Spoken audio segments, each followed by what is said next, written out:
Hi friends, இன்னைக்கு நம்ம சேனல்ல வந்து தீபாவளி சீரிஸ் ஆரம்பிக்க போறோம். இன்னைக்கு என்ன பண்ண போறோம்னா, அதிரச மாவு கிளறிட்டு அதிரச மாவு எப்படி பண்றது அப்படிங்கிறத பார்த்துட்டு அது எப்படி சுடுறோம் அப்படிங்கிறத பார்க்கலாம். இப்போ அதிரச மாவு மட்டும் பண்ணி வச்சிடலாம். அடுத்து வந்து ஒரு காஜு கத்லி பண்ணி காமிக்கிறேன். இன்னைக்கு ரெண்டு இது பண்ணலாம் அப்படின்னு சொல்லிட்டு, பலகாரம் பண்ணலாம் அப்படின்னு சொல்லிட்டு ஐடியா. ஏற்கனவே தெரிஞ்சவங்களுக்கு இது பார்த்துக்கோங்க. தெரியாதவங்க வந்து பிகினஸாக இருக்கிறாங்கல்ல, அவங்களுக்கு தான் இது யூஸ்ஃபுல்லாக இருக்கும். அந்த பாகுபதம் எப்படி அப்படிங்கிறதெல்லாம் கொஞ்சம் சொல்லலாம் அப்படின்னு சொல்லிட்டு தான் பிகினஸ்க்கு போடுறேன். தெரிஞ்சவங்க ஏதாவது குறை இருந்தால் நீங்கள் சொல்லுங்கள். ஓகே ஃப்ரெண்ட்ஸ், இதுக்கு நமக்கு என்ன தேவை அப்படிங்கிறத பொருள் பார்த்துடலாம். இப்போ இது வந்து என்னென்னா 1 கிலோ அரிசி எடுத்து வச்சுருக்கேன், மாவு பச்சரிசி. இப்போ நான் வெயிட் காமிக்கிறேன் பாருங்கள். இப்போ வந்து நம்ம 1 கிலோ எடுத்திருக்கோம். 1 கிலோ அரிசி வந்து இதுக்கு தேவை 3/4 கிலோ வெல்லம் எடுத்துக்கோங்க. இதுவும் அப்படிதான் மெஷர்மெண்ட் வந்து 3/4 கிலோ வெல்லம் எடுத்துக்கோங்க. இந்த டப்பா பிளாஸ்டிக் டப்பா தான், அது ஒரு 100-130 கிராம் தான் இருந்தது. அதனால அதை சேர்த்து உங்களுக்கு வந்து 3/4 கிலோ வெல்லம் எடுத்துக்கோங்க. இது வந்து நான் வந்து நார்மல் வெல்லம், பாகு வெல்லம் அந்த மாதிரிலாம் கிடையாது, நார்மல் வெல்லமே எடுத்துக்கோங்க. பாகு வெல்லம் எடுத்தாலும் உங்களுக்கு எதுவும் இல்லை, ஒன்றும் பிரச்சனை இல்லை. நான் நார்மல் வெல்லம் தான் எடுத்திருக்கேன், ஆர்கானிக் வெல்லம். அதுக்கு வந்து சுக்கு, ஏலக்காய் எடுத்திருக்கேன். இது இப்போ வந்து நம்ம என்ன பண்ணுறோம், அரிசியை மட்டும் நம்ம முதல்ல ஊற வச்சுட்டு ஒரு 1/2 மணி நேரம் நல்லா ஊற வைக்கணும். அப்புறம் உலர்த்தணும். ஈர அரிசி நான் ஏற்கனவே கொழுக்கட்டை மாவுலாம் பண்ணும்போது அந்த மாவு பதம் காமிச்சிருப்பேன். அதே மாதிரி தான் இந்த மெத்தடு தான் அதுவும். இப்போ நான் என்ன பண்ணுறேன், இதை நல்லா ஒரு 1/2 மணி நேரம் கழுவி ஊற வச்சுட்டு அலற போட்டுட்டு உங்களுக்கு காமிக்கிறேன். அரைக்கும் போது எப்படி மாவு எடுக்கிறேன், அரைச்சி எடுக்கிறேன் அப்படிங்கிறதையும் காமிக்கிறேன். இப்போ ஊற வச்சுட்டு வந்துடலாம். இதை நல்லா கழுவிட்டு வந்துட்டேன். இந்த பாருங்க, ஒரு 1/2 hour ஊற வச்சுட்டு துணியில் அலற போடணும். இது ஊறட்டும். நம்ம ஊற வச்சதை 1/2 மணி நேரம் ஆயிடுச்சு. ஊற வச்சதை இந்த பாருங்க,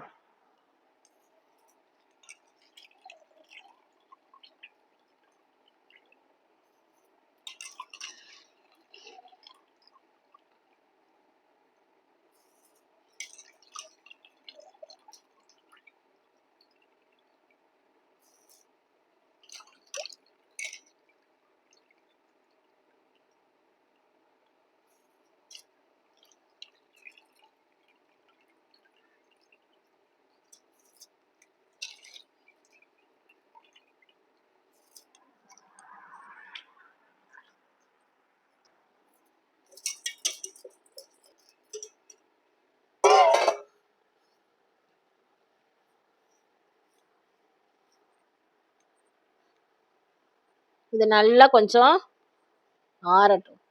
தண்ணி இஞ்சிட்டு அதுக்கப்புறம் எப்படி இருக்குன்னு காமிக்கிறேன்.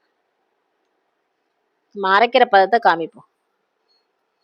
1/2 மணி நேரம் ஊற வச்சுட்டு இந்த மாதிரி தண்ணி எல்லாம் ஃபேன் காத்துலேயே உலர போடுங்க, வெயிலில் போட வேண்டாம். அரிசி வந்து இந்த இருக்கு பாருங்க, இப்போ தண்ணி வந்துச்சு. இந்த அளவு எடுத்துக்கோங்க. இப்படி தண்ணி இருக்கிறத இப்போ மிக்சியில் அடித்து, மிஷினில் நீங்கள் நிறைய போட்டுருந்தீங்கன்னா மிஷினில் கூட நீங்கள் அரைச்சிக்கலாம். நான் மிக்சியில் தான் அடிக்க போகிறேன். இப்போ ஏலக்காய் இந்த மாதிரி ஜல்லடை எடுத்துக்கோங்க. இந்த ஏலக்காய் சுக்கு இடிச்சு வச்சிருக்கோம்ல, அதையும் இந்த மாவோட போட்டு சலிச்சுக்கோங்க. இந்த மாவை இதில் சலிக்கணும்.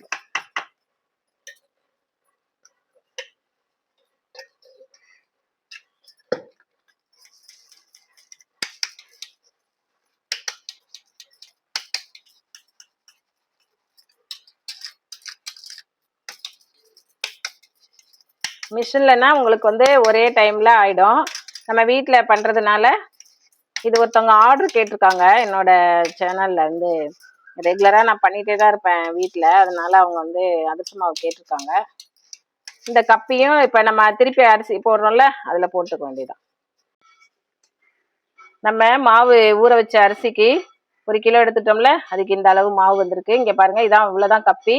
இதுக்கு மேலே நம்ம அடிக்கணும் இல்லை. இதில் சுக்கு ஏலக்காய் போட்டு மிக்சிலேயே நான் அடிச்சிருந்ததுனால சலிச்சிட்டேன். இந்த தோலெல்லாம் வெளியில் வந்துருச்சு. இந்த பாருங்கள், சுக்கு எல்லாமே மாவில் கலந்துருச்சு. இப்போ நம்ம பாகு பதம் எப்படி எடுக்கிறதுன்னு மட்டும் பார்த்துட்டு மாவு எப்படி கிளறதுன்னு பார்ப்போம். வெள்ளத்தை பாகு எடுத்துக்கிறோம்.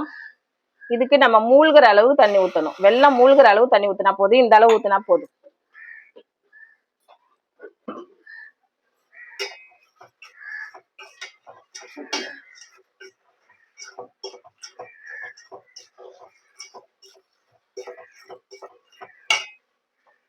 இப்போ வெல்லம் வந்து நல்லா கரைய வச்சு வடிகட்டி எடுத்துட்டு வந்துட்டேன். இப்போ பாருங்க, பாகு பதம் தான் நம்ம இப்போ பார்க்கணும். நம்ம ஊற்றின தண்ணி வந்து மூழ்கிற அளவுக்கு ஊற்ற சொன்னேன்.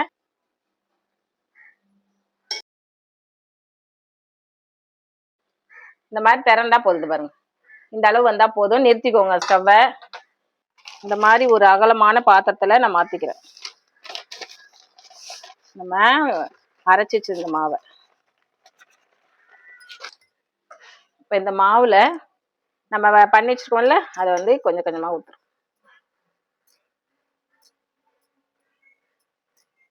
மண்ணெல்லாம் ஒண்ணுமே இல்லை, பார்த்தாலே தெரியும் உங்களுக்கு, சுத்தமா இருக்கு பாருங்க.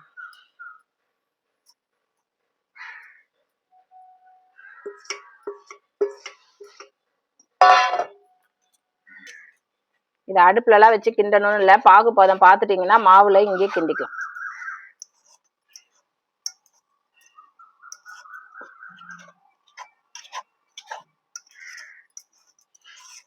மாவு வந்து ஊற்றும் போது தண்ணியா இருக்குன்னு நினைக்காதீங்க. இது கிளற கிளற இறுகி கொடுத்துரும், நம்ம தட்டுற பதத்துக்கு வந்துடும். அதனாலதான் நம்ம ஒரு நாள் வைக்கிறது.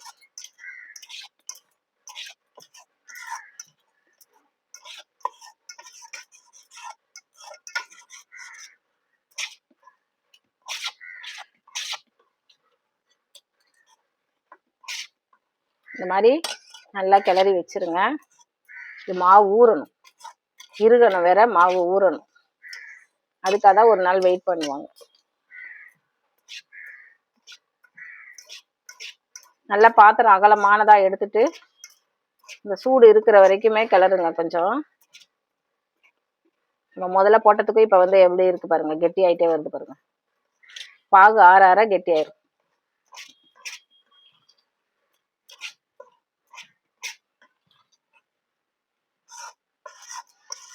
நல்லா வச்சுட்டு ஒரு பாகு இது ஆறினோடனே ஒரு துணி போட்டு மூடி வச்சிருங்க. இதை டிஸ்டர்ப் பண்ணாதீங்க. டைட்டா வேர்வை தண்ணி வடிகிற மாதிரி வைக்கக்கூடாது. இப்படியே வந்து நம்ம மூடி வச்சிடலாம். கொஞ்ச நாள் ஆறட்டும், அப்புறம் ஒரு துணி போட்டு மூடி நைட்டு பூரா இருக்கட்டும். காலையில எழுந்திரிச்சு எப்படி தட்டுறதுன்னு இந்த மாவை நான் காமிக்கிறேன். அவ்வளோதான் ஃப்ரெண்ட்ஸ், அதிரச மாவு நம்ம கிளறிட்டோம். 1 கிலோ மாவில் நம்ம கிளறிருக்கோம். இது ஆர்டருக்காக தான் நான் கிளறியிருக்கேன். இப்போ வந்து இதை எப்படி தட்டி காமிச்சிட்டு அதிரசம் எப்படி வருதுன்றதையும் பார்த்துக்கோங்க. நம்ம சேனல்ல வந்து இன்னைக்கு காஜி கத்திலி பண்ணி பார்த்துருக்கோம். அடுத்தது வந்து அதிரச மாவு எப்படி கிளறதுன்னு சொல்லி கொடுத்துருக்கேன். ரெண்டும் பிகினர்ஸ்க்கு யூஸ்ஃபுல்லாக இருக்கும். பண்ணி பார்த்துட்டு சொல்லுங்க. இது வந்து தண்ணியா இருக்குன்னு நினைக்காதீங்க. நம்ம ஈர அரிசி மாவு போட்டிருக்கோம். அடுத்து பாகு வந்து இருக்கும் ஆற ஆற. இப்போ சூடா இருக்குது, அதனால அப்படி இருக்கு. இது அப்புறமே எப்படி தட்டுறதுன்னு காமிக்கிறேன். அதிரச மாவு நம்ம ஒரு நாள் ஊற விட்டோம்ல, இங்க பாருங்க கெட்டி பதமா எடுத்து வச்சிருக்கோம். இதுல வந்து எப்படி தட்டுறதுன்னு காமிச்சிடுறேன் நான். இது வந்து ஆர்டருக்கு தான் இருக்கோம் எடுத்திருக்கோம். இப்ப ஆர்டருக்கு அவங்களுக்கு மாவு தரணும்.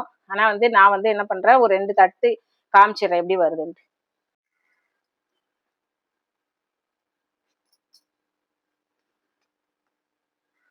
கொஞ்சோண்டு நெய் தடவிக்கோங்க, நெய் வாசனையா இருக்கும். மைல்டா காய வைங்க, ரொம்ப எண்ணெயை காய வச்சிடாதீங்க. இப்போ சூடாகட்டும். இது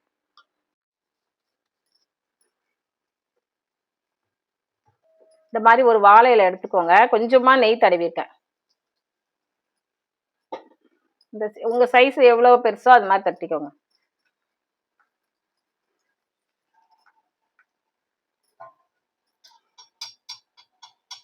நிறைய எண்ணெய் விட்டும் நீங்க பண்ணலாம். நான் ஒன்று ஒன்றா உங்களுக்காக பண்ணி காமிக்கிறேன். ஒரு 2 காமிச்சிட்டு, நான் இந்த மாவு வந்து ஆர்டருக்கு தான் எடுத்திருக்கேன். உங்களுக்கு மாவு பிசைஞ்சிட்டு சுட்டு காமிக்கணும்ல, அதனால தான். இந்த மாதிரி பண்ணிங்கன்னா மேலே வெந்துடும். இப்போ நம்ம பரட்டி போட்டுக்கலாம்.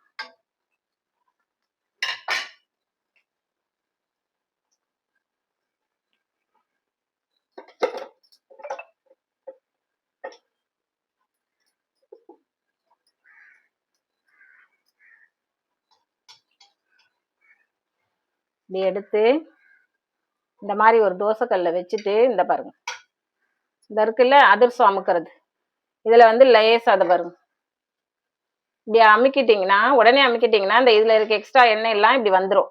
அதுக்கப்புறம் நீங்க இப்படியே அடிக்கையே வச்சுக்கலாம். இந்த கட்டை வந்து நம்ம இதுல கிடைக்குது உங்களுக்கு, ஹார்ட்வேர்ஸ் கடையில எல்லாத்துலயுமே கிடைக்கும். நீங்க வாங்கிக்கலாம். இரும்பு வானல் எல்லாம் வச்சிருக்காங்களா, அந்த இடத்துல இருக்கும்.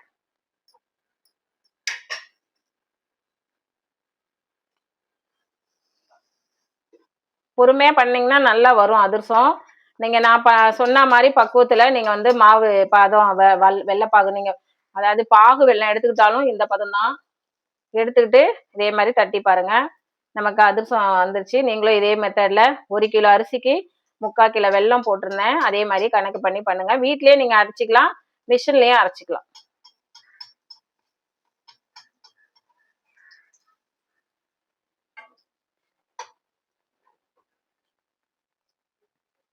நல்லா இந்த பதத்துல பண்ணீங்கன்னா அதிரசம் நல்லா உப்பி உப்பி நல்லா வரும்.